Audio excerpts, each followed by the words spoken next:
Voltamos com o nosso programa Saúde em Foco e agora a gente vai dar continuidade ao assunto falando um pouquinho de onde ocorre, né? Quais são os locais mais adequados, né, que ocorrem esse cuidado paliativo.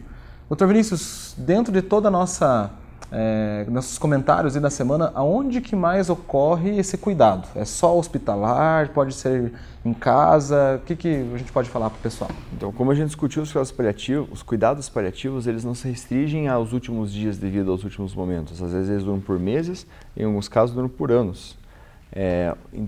Assim, o paciente muitas vezes não vai ficar internado um ano num hospital só porque tem cuidados paliativos. Ele pode, às vezes é até bom que ele vá para casa, que ele fique em casa, às vezes ele precisa ficar no hospital, às vezes ele precisa ficar num centro de internação que não necessariamente é um hospital, mas que precisa de cuidados contínuos. Às vezes, quando ele chega nos estadios finais da doença, nas últimas semanas, existem unidades que são focadas para isso. Então, de maneira geral, a gente pode dividir em 4 ambientes, que seriam os hospitais normais, em casa, instituições onde o paciente vai ficar longos períodos internados e unidades de cuidados paliativos que são chamados de hospices. Os hospices são como se fossem hospitais, mas focados no conforto, em abordar o paciente que está em processo de morte. Falando inicialmente no hospital, a gente divide o hospital em 3 áreas que ele pode ter, que o paciente pode ficar: emergência, a terapia intensiva, as UTIs, e a internação. Começando pela terapia intensiva, tem muitos pacientes que entram em cuidados paliativos na unidade de terapia intensiva, na UTI. E como que isso se dá? Normalmente são pacientes que chegam com uma doença, começam a fazer o tratamento, evolui mal, vai para a UTI, na UTI continua o tratamento por semanas, até um momento que o paciente, por lesões neurológicas decorrentes de intercorrências, ou por uma piora importante da função cardíaca, ou por uma piora pulmonar, ou por uma alteração do nível de consciência que não está melhorando, a equipe médica se reúne junto com familiares, junto com outros profissionais e discute qual que é o ganho, qual que é a nossa expectativa para esse paciente. Às vezes, porque o paciente está na UTI, ele está sendo mantido vivo muitas vezes por drogas, por aparelhos, e se nada for feito, se nada for discutido, esse paciente vai ficar às vezes 90 dias ali, sem nível de consciência, a família angustiada, a família saber o paciente sofrendo e sem uma expectativa. Então, na UTI é muito importante que se defina quais são as metas, quais são os objetivos e como estão sendo atingidos. A partir do momento que chegar a uma discussão de que não existe mais um tratamento que busque cura, esse paciente não tem um prognóstico bom, não tem como ir para casa, então o que a gente vai fazer? Vamos focar então na qualidade dele. Existem procedimentos de cuidados paliativos dentro da UTI para focar em conforto do paciente e que a família entre junto com a equipe, entende? Porque na UTI o isolamento é ainda maior, porque na UTI a família vê o paciente meia hora de tarde e meia hora à noite. Vai conversar com o médico à tarde. Então, é um isolamento total da família. Então, mas sabe, doutor, que eu tenho lido alguns estudos que existem lugares já que a família está acompanhando o paciente na própria UTI, dentro da UTI, né? Débora, você acha que nesse sentido é importante o familiar estar com o paciente? Porque assim, a gente tem hoje o normal de hospital, quando o paciente está em unidade de internação, é normal, comum, né, para alguns pacientes, o familiar acompanhar, né? Dormir com o paciente, acompanhar o paciente no dia a dia. O que é restrito à UTI, né? Mas a gente vê que já começou a se ampliar horizontes em relação a, embora seja um local onde tem uma assistência um pouco mais intensiva, né, como o próprio nome já diz, o processo familiar, a família incumbida nesse tratamento é importante também, né? Então, a gente vê isso, que está mudando um pouquinho esse cenário, né? Sim, eu acho importante, sim, a família poder estar inserida, claro, dadas as restrições, se for necessário que tenha um cuidado que não tenha tanto contato com outros pacientes, né? Dada a privacidade, né? Tem que ter todo esse cuidado também, né? Mas é importante se a família puder ficar próxima, assim. Teve um caso de uma paciente que teve que fazer uma cirurgia cardíaca de emergência e, assim, foi, entre aspas, desenganada, porque foi muito severa, ela teve que ser revascularizada ainda de novo, em apenas 24 horas, ela teve uma outra parada, né? Ficou mais de meses na UTI, mas o marido ia todos os dias e conversava com ela. Ela inconsciente conversava e contava o dia a dia, e contava como que estavam as pessoas lá de fora, todos os dias, só no horário de visita, né? Então, mas isso fez um efeito tão grande que ela está bem e já faz mais de 10 anos, né? Então, imagine se pode ter um acompanhamento mais próximo ainda, se não pode isso ter uma repercussão maior ainda em outros pacientes ou até mais rápida, né, em alguns casos. É lógico que não é uma realidade, né, doutor? A gente encontrar familiares acompanhando pacientes em UTI. Né? É uma Mas realidade é uma coisa mais em que cuidados começou a se pediátricos. pensar, né?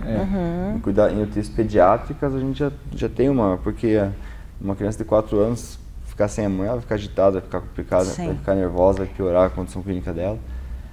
Sem contar que às vezes a UTI precisa da mãe para ajudar a criança a gente já cai no binômio, né? No binômio mãe-filho, que é importante todo esse processo, né? Sim. Nas UTIs adultas a gente tem algumas limitações às vezes. Por exemplo, hoje na minha prática eu vejo muito as visitas estendidas, que a família chega às 3 e vai embora às 9.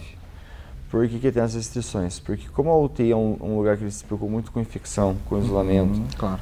Não tem uma cama, não tem um sofá, ninguém fica sentado dentro do leito do paciente. Fica no corredor, uma janela de vidro, fica olhando no paciente, ou fica mais longe lá, ninguém fica perto do paciente sentado. Perto do paciente é a maca, o aparelho para manter a ventilação, para manter ele respirando, e as bombas de infusão das medicações, monitoramento. É isso que fica perto. De preferência, você vê nas UTIs de referência, já não fica nem em contato com o chão, fica em suporte para ficar mais fácil de limpar. Então, na UTI tem esse cuidado muito grande com infecções, por causa que tem pacientes com infecções graves, se passar por outro paciente, pode ter um surto, né? Mas ainda assim, paciente que tem nível de consciência, paciente que não está acordado, é bom que ele venha familiar para ficar conversando. Então, a gente já libera a visita mais precoce. Ou paciente com quadro muito agudo e que tem condições de ficar uma visita familiar estendida maior, uma paciente que sofreu um traumatismo, fica momentos acordados, momentos não, fica um período com a família. O que tem que tomar um cuidado muito grande é que a maioria das UTIs no Brasil é uma grande sala com um paciente do lado do outro, só uma cortina separando. E a UTI é um ambiente que a qualquer momento pode ter uma intercorrência, pode ter um agravo, e a equipe inteira precisa se movimentar rapidamente, precisa fazer a massagem. Às vezes o familiar pode não entender que estavam fazendo a medicação, estavam dando banho, arrumando o leito, e um deles teve que sair correndo para cuidar do paciente. Então, se a família não está bem esclarecida, é perigoso ela ficar no leito de UTI, porque para alguém de fora, a rotina da UTI às vezes pode não parecer muito, digamos, humana. E não é que que estão maltratando o paciente, de maneira alguma, é muito humana. Só que ela tem que ser regrada, ela tem momentos para serem realizadas as coisas. E às vezes um familiar ali, ele fica tentando mexer na medicação, ou fica tentando dar água para um paciente que está com restrição de ter alimentação. E às vezes tem que tomar um cuidado porque a cena de ver o paciente pode ser muito forte para o familiar. Por exemplo, tem pacientes que sofrem um trauma abdominal e tem que fazer um procedimento cirúrgico que é deixar aberto, fazer o que a gente chama de bolsa de Bogotá, que é se você pensa, sofreu um traumatismo no abdômen, extravasou, inchou os órgãos, fez um edema dos órgãos, a pressão fica muito grande. Se você fechar o abdômen da pessoa, vai aumentar tanta pressão que o sangue não vai passar e vai começar a morrer os órgãos por falta de sangue. Então você coloca essa bolsa para ficar com a pressão mais leve, espera passar a inflamação para fechar depois, para reabordar. Agora pensa o familiar chegar lá e puxa a coberta do paciente e vê todos os órgãos abdominais ali naquela bolsa, tudo. Vai falar, meu Deus, estão matando, desistiram de fazer a cirurgia do meu parente. Então, é interessante, é muito útil a família estar dentro da UTI com o familiar, né? As visitas estendidas, quando possíveis, devem ser realizadas, mas a gente tem que sempre ter um cuidado a mais na parte de não ser um trauma grande para o familiar e muito cuidado com infecções. Eu acho que é algo primordial, que se o familiar não se predispõe a tomar as medidas corretas para infecção hospitalar, a gente tem que ter certas restrições, porque senão ele está acrescentando risco ao paciente. E também na parte de muito cuidado de não atrapalhar a rotina que está sendo realizada. Porque tem medicações com hora para ser feita e na dose para ser feita. E tem a bomba de infusão, aquela bomba que coloca a medicação na veia, algumas bombas são muito sensíveis, porque elas têm que botar 1 ml a cada 10 minutos. Então, se alguém vai lá e fica mexendo no equipo do paciente, você não sabe se está indo. Então, você não sabe se o tratamento está correto. Perder a conexão, daí, enfim, envolve muita coisa. Mas né, tem que estar incluso. Isso falando no ambiente da UTI. A gente ainda tem o ambiente da emergência, que eu considero, quando a gente pensa em cuidados paliativos, um ambiente mais complicado ainda. Porque na emergência, muitas vezes, tem 100 coisas acontecendo ao mesmo tempo, por médico e por equipe. Às vezes o paciente chega lá e o médico não conhece o paciente, não é o meu paciente. E daí chega o familiar e fala, não, ele está com uma dor abdominal, ele esquece de falar que ele estava tratando um câncer, que ele está em cuidados paliativos. E daí o risco maior na emergência existem 2 riscos. A equipe menosprezar o quadro e falar, não, esse é um PT, é uma crise de ansiedade, dá ação de diazepam e manda para casa. Ou a equipe não entender o cuidado paliativo do paciente, não entender a situação do paciente e fazer medidas que não eram esperadas. Que, por exemplo, às vezes tem paciente que está num quadro grave e pediu para ficar em casa, está em casa porque quer passar os últimos com a família. E começa a vomitar, vai no hospital, na emergência, não conseguindo um contato com o médico da família, ele chega lá, chega para o médico do plantão, é um senhor de 80 anos que começou a vomitar sem parar. E está começando a rebaixar, está começando a ficar desacordado. O médico vai lá, passa um tubo no pulmão, liga numa máquina do ventilador, começa a droga para manter a pressão, e manda para a UTI. E agora? Quem que vai desligar o aparelho? Quem que vai fazer? Ninguém vai fazer isso. E agora ele prolongou a vida. Esse paciente estava em casa para passar os últimos dias com a família. E agora ele vai ficar um mês no hospital esperando. E sujeito daí a infecção, a todo um risco que tem maior. No paciente. E às vezes na emergência a única coisa que ele precisava era um remédio para dor melhor, um remédio para cortar o vômito, acalmar a família, estabilizar o paciente. Não está muito ruim, não está em condições de ir para casa. Então vamos internar num leito específico, num leito mais tranquilo. Não é um leito que ele precisa ficar de hora em hora alguém entrando lá, mexendo em aparelho, mexendo com a família. É um leito que a família pode ficar, aumentar a quantidade de visitantes às vezes. O ideal, assim, pensar no mundo perfeito, o leito, se o paciente precisa ficar entrando no hospital numa ala de cuidados paliativos, ele não precisa... Você pode ter uma abertura maior para mais familiares visitá-lo, até porque é um paciente que está passando esses últimos momentos, muitas vezes, ali. Então, é um paciente que pode ter um sofá maior para acabar com a gente. Não precisa ser um lugar frio, um lugar metódico. Pode ser um lugar mais aconchegante, mas para transformar a experiência para o paciente e família numa experiência mais tranquila. E para a gente finalizar, doutor, existe algum modelo, né, de unidade de internação que o paciente possa... É lógico que é difícil, né, a gente pensar, quando a gente vê uma imagem assim, eu trouxe essa imagem que, teoricamente, é um leito, num país de primeiro mundo, de um leito de cuidados paliativos. A nossa realidade é muito diferente dessa. Mas eu trouxe essa imagem para a gente ver que não precisa de luxúria. O que a gente tem num quarto do hospital hoje? É um quarto branco, muitas vezes, ou uma cor bem clara, liso, sem mobília, aparelho para monitorizar o paciente, uma cama e no máximo aquela poltrona que deita para o acompanhante dormir. É simples, até por questão de segurança do paciente, para não ter muito ruído, para não tropeçar, para não cair. A cor branca é para você visualizar alguma secreção, para ficar mais fácil de limpar. Mas dentro disso tudo, você pode ter medidas para deixar o ambiente mais humano, digamos assim, humanizar. Não precisa você ter uma poltrona ou uma cama king size para o paciente. Você tem que ter uma cama ainda que tenha regulação, mas pode ser uma cama... o lençol pode ser um lençol com uma tonalidade mais...